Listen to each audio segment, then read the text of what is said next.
ಸಾಮಾಜಿಕ ಹೋರಾಟಗಾರರು, ರೈತ ಹೋರಾಟಗಾರರು, ನಮ್ಮ ಕಾರ್ಮಿಕ ಚಳುವಳಿಯ ಅಲ್ಲಿ ಒಬ್ಬರಾಗಿರ್ತಕ್ಕಂಥ, ಸದಾ ಹೋರಾಟಗಳಲ್ಲಿ ತಮ್ಮನ್ನು ತೊಡಗಿಸಿಕೊಂಡಿರ್ತಕ್ಕಂಥ ಶ್ರೀಯುತರಾದಂಥ ಉಗ್ರ ನರಸಿಂಹೇಗೌಡರು ಬಂದಿದ್ದಾರೆ. ಅವರು ತಮ್ಮೆರಡು ಮಾತುಗಳನ್ನು ಆಡ್ಬೇಕಂತೇಳಿ ನಾನು ಅವರನ್ನ ಕೇಳಿಕೊಳ್ತಾ ಇದ್ದೇನೆ.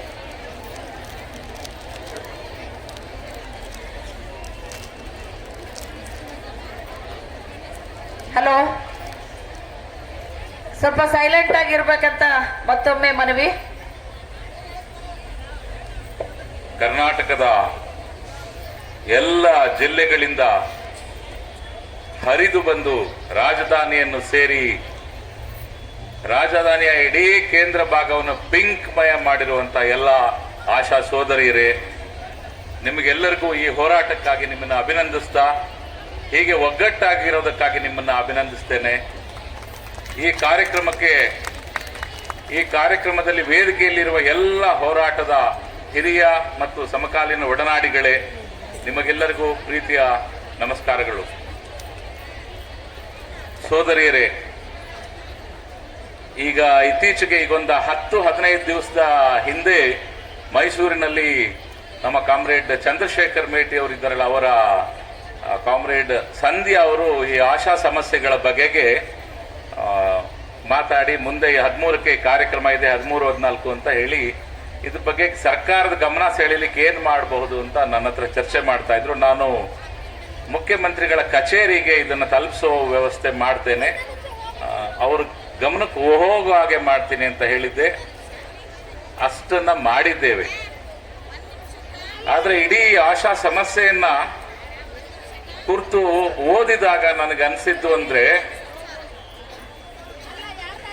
ಇಡೀ ಆಶಾಗಳ ದುಡಿಮೆಯನ್ನು, ಅವರ ದುಡಿಮೆಯ ಪ್ರತಿಫಲವನ್ನು ಅವರಿಗೆ ಪ್ರತಿ ತಿಂಗಳು ಮುಗಿದ ನಂತರ ಅವ್ರ ಕೈಗೆ ಸಿಗದೆ ಇರೋ ಹಾಗೆ ಕದಿಯುವಂತಹ ಒಂದು ಪೋರ್ಟಲ್ ಮಾಡಿದ್ದಾರಲ್ಲ, ಇದು ಪೋರ್ಟಲ್ದಲ್ಲ ಸಮಸ್ಯೆ.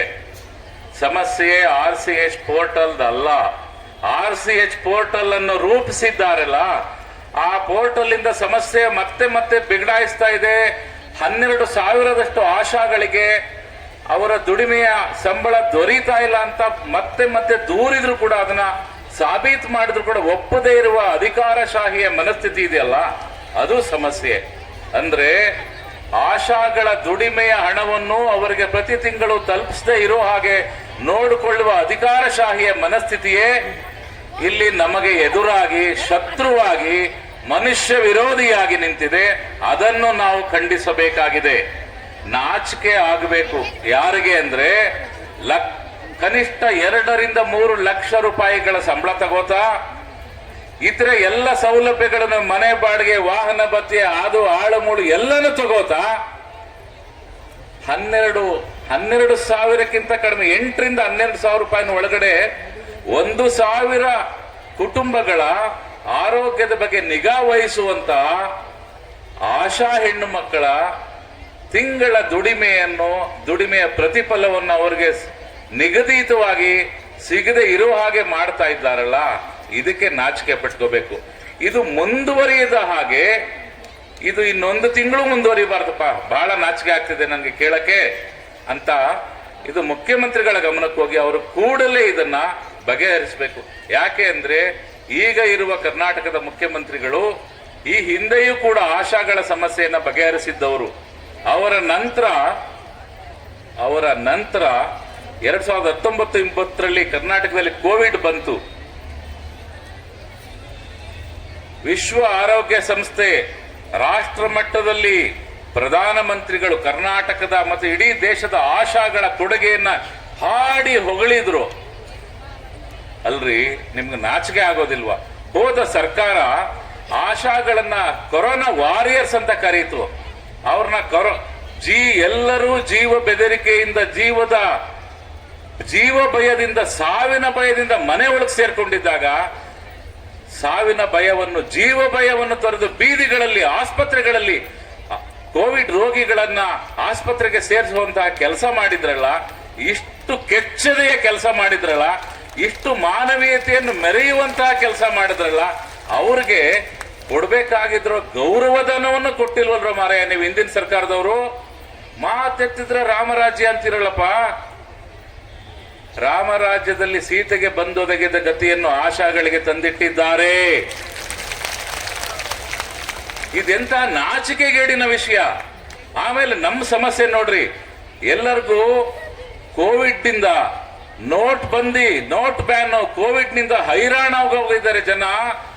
ಕೋಟ್ಯಂತರ ಜನರು ದೇಶದಾದ್ಯಂತ ಉದ್ಯೋಗ ಕಳ್ಕೊಂಡಿದ್ದಾರೆ, ಲಕ್ಷಾಂತರ ಜನರು ರಾಜ್ಯದಲ್ಲಿ ಉದ್ಯೋಗ ಕಳ್ಕೊಂಡಿದ್ದಾರೆ, ಸಂಕಷ್ಟಕ್ಕೊಳಗಾಗಿದ್ದಾರೆ, ಉದ್ಯೋಗಗಳನ್ನ ಕಳ್ಕೊಂಡು ಅವರವರ ಊರುಗಳಿಗೆ ವಾಪಸ್ ಬಂದಿದ್ದಾರೆ. ಅವ್ರಗಳಿಗೆಲ್ಲ ಕನಿಷ್ಠ ಘನತೆಯ ಬದುಕನ್ನು ನಿರ್ವಹಿಸೋದಕ್ಕೆ ಅನುಕೂಲವಾಗಲಿ ಅಪ್ಪ ಅಂತ 5 ಗ್ಯಾರಂಟಿಗಳು ಕೊಡ್ತೀವಿ ಅಂದ್ರೆ ಈ ತರ ಗ್ಯಾರಂಟಿ ಭಿಕ್ಷೆ. ನಿಮ್ಮ ಅಪ್ಪನ ಮನೆ ನಿಮ್ ಪಿತರಾಜ ಆಸ್ತಿ ದುಡ್ಡು ತಂದು ಕೊಡ್ತಾ ಇದೀವಿ ಅಂದ್ರಯ್ಯ, ಭಿಕ್ಷೆ ಅಂತ ಕೇಳ್ತಾ ಇದ್ರಲ್ಲ ಕಡ್ಡಾಯಗಳ ಬಗೆಗೆ.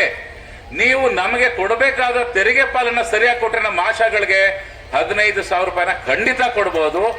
ಆದ್ರೆ ಈಗ ಇರುವ ಸ್ಥಿತಿಯಲ್ಲಿ ಬರೀ ಪೋರ್ಟಲ್ ಸಮಸ್ಯೆನ ಬದಿಗಿಟ್ಟು ನೇರವಾಗಿ ಅವ್ರಿಗೆ 15,000 ಸಂಬಳ ಕೊಡೋಕ್ಕೂ ಕೂಡ, ಅಥವಾ ಕನಿಷ್ಠ 12,000 ರೂಪಾಯಿನ ನಿಗದಿತವಾಗಿ ಈ ತಿಂಗಳಿಂದಲೇ ಒದಗಿಸ್ಕೊಡಕ್ಕೆ ಸರ್ಕಾರ ಎಕ್ಸ್ಟ್ರಾ 50,000 ರೂಪಾಯಿನೂ ಖರ್ಚು ಮಾಡಬೇಕಾಗಿಲ್ಲ. ಅಂತ ಸ್ಥಿತಿಯಲ್ಲಿರುವಾಗ ಇದು ಘನತೆಯ ಪ್ರಶ್ನೆ, ಮಾನವ ಘನತೆಯ ಪ್ರಶ್ನೆ. ಮತ್ತು ಒಂದು ಸರ್ಕಾರ ತಾನು ಎಷ್ಟು ಮನುಷ್ಯ ಪರವಾಗಿದೆ, ಎಷ್ಟು ನಾಗರಿಕವಾಗಿದೆ ಅಂತ ತೋರಿಸ್ಕೊಳ್ಳೋದಕ್ಕೆ ಈ ಸಮಸ್ಯೆಯನ್ನ ಮುಂದುವರಿಲಿಕ್ಕೆ ಬಿಡದೆ ತಕ್ಷಣವೇ ಇದನ್ನ ಬಗೆಹರಿಸಬೇಕು. ಮಾನ್ಯ ಮುಖ್ಯಮಂತ್ರಿಗಳು ಈ ಕಡೆಗೆ ಬಹಳ ತುರ್ತಾಗಿ ಗಮನ ಹರಿಸಬೇಕು. ಆದರೆ ನಿಮ್ಮ ಗಮನ ಈ ಕಡೆ ಹರಿಸದೇ ಇರೋ ಹಾಗೆ ನೋಡ್ಕೊಳ್ಳುವಂತ ದೊಡ್ಡ ಅಧಿಕಾರಶಾಹಿಗಳ ಷಡ್ಯಂತ್ರ ಇದೆ. ನೋಡಿ ಎಂತಹ ದುರ್ಗತಿ ನಮ್ಗೆ ಅಂದ್ರೆ, ಮಂತ್ರಿಗಳು ರಾಜಕಾರಣಿಗಳು 5 ವರ್ಷಕ್ಕೊಮ್ಮೆ ಜನರ ಹತ್ರ ಕೈ ಮುಗಿದು ಕಾಲಕ್ಕೆ ಬಿದ್ದು ದುಡ್ಡು ಖರ್ಚು ಮಾಡಿ, ನಮ್ಗೆಲ್ರೂ ಗೊತ್ತಿರೋ ಸತ್ಯ ಹೇಳ್ತಾ ಇದ್ದೀನಿ, 5 ವರ್ಷಕ್ಕೊಮ್ಮೆ ರಿನ್ಯೂ ಮಾಡ್ಕೊಳ್ಳೋಕೋಸ್ಕರ ಬರಬೇಕು ಜನರ ಮುಂದೆ.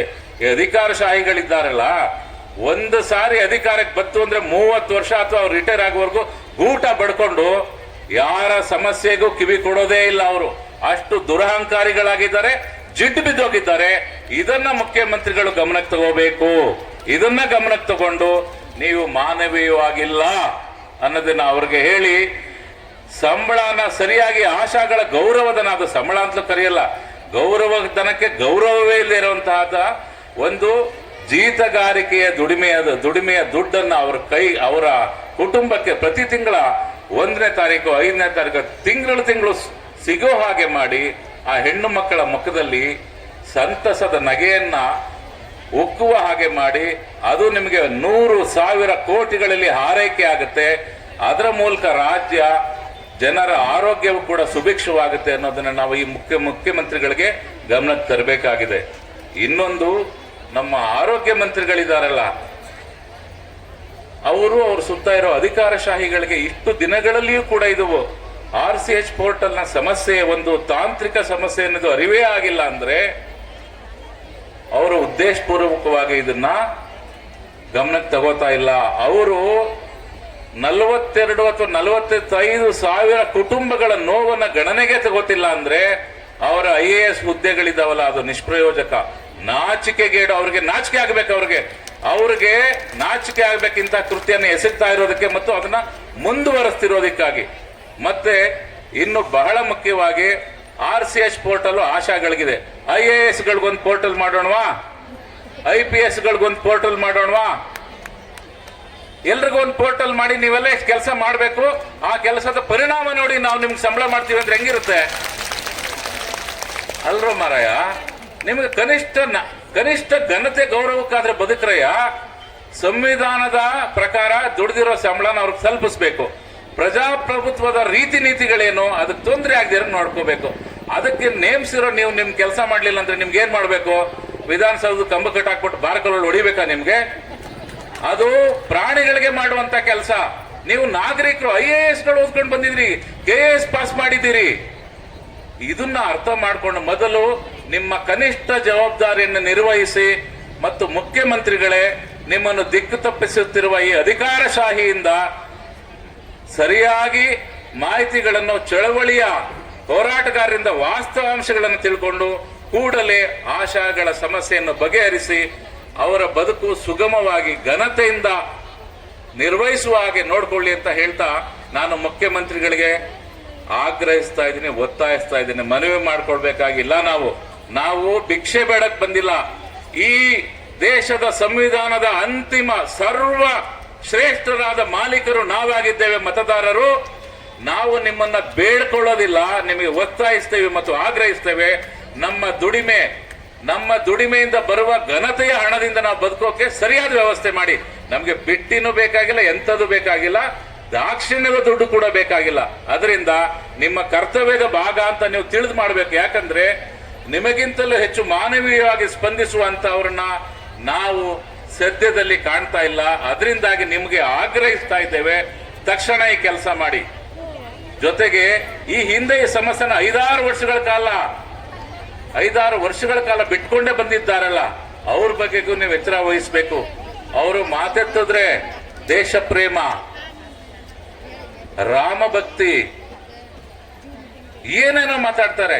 25 ಜನ ದಂಡಪಿಂಡಗಳು ಎಂಪಿಗಳಿದ್ದಾರಲ್ಲ, ಕರ್ನಾಟಕ ರಾಜ್ಯಕ್ಕೆ ನಮ್ಮ ತೆರಿಗೆ ಪಾಲು ನ್ಯಾಯಯುತವಾಗಿ ಸಲ್ಲಬೇಕಾದನ್ನ 15ನೇ ಹಣಕಾಸು ಆಯೋಗ ಹೇಳಿರುವಂತದನ್ನ ಕೊಡಿಸ್ಕೊಡಕ್ ಮಾತಾಡ್ರು ಅಂದ್ರೆ ಏನು ಕೊಡ್ಬೇಕಾಗಿಲ್ಲ ಅಂತವಲ್ಲ. ಇಂಥವುಗಳನ್ನ ಇವ್ರನ್ನೆಲ್ಲರೂ ಎಂಪಿಗಳು ಅಂತ ಒಪ್ಕೊಳಕ್ ಸಾಧ್ಯನಾ? ಅದರಿಂದ ಈ ಬಗೆಗೆ ಎಚ್ಚರ ಇರಲಿ, ಇವ್ರ ಬಗೆಗೆ ಎಚ್ಚರ ಇರಲಿ, ಮತ್ತು ನಿಮ್ಗೆ ಆಗ್ತಿರುವ ಶೋಷಣೆ ಬಗ್ಗೆಗೂ ಎಚ್ಚರ ಇರಲಿ. ಈ ಹೋರಾಟವನ್ನು ನೀವು ಕನಿಷ್ಠ ನಿಗದಿತವಾಗಿ ಗೌರವಧನ ಸಿಗುವವರೆಗೂ ಕೂಡ ಯಾವುದೇ ಕಾರಣಕ್ಕೂ ಕೈ ಬಿಡದೆ ಬೆಂಗಳೂರಲ್ಲಿ ಮುಗಿದ ಮೇಲೆ ನಿಮ್ಮ ಕ್ಷೇತ್ರಗಳಲ್ಲಿ ಕೂಡ ಹೋರಾಟವನ್ನು ಮುಂದುವರಿಸೋಣ, ಕಟ್ಟೋಣ. ನಮ್ಮ ಘನತೆಯ ಬದುಕಿಗೆ ನಮಗೆ ಗೌರವಧನ ಕೊಡೋ ಹಾಗೆ ನಾವು ಹೋರಾಟ ಮಾಡಿಯೇ ಗೆಲ್ಲೋಣ ಅಂತ ನಿಮ್ಗೆಲ್ರಿಗೂ ಹೇಳ್ತಾ ನನ್ನ ಮಾತು ಮುಗಿಸ್ತೀನಿ. ನಮಸ್ಕಾರ.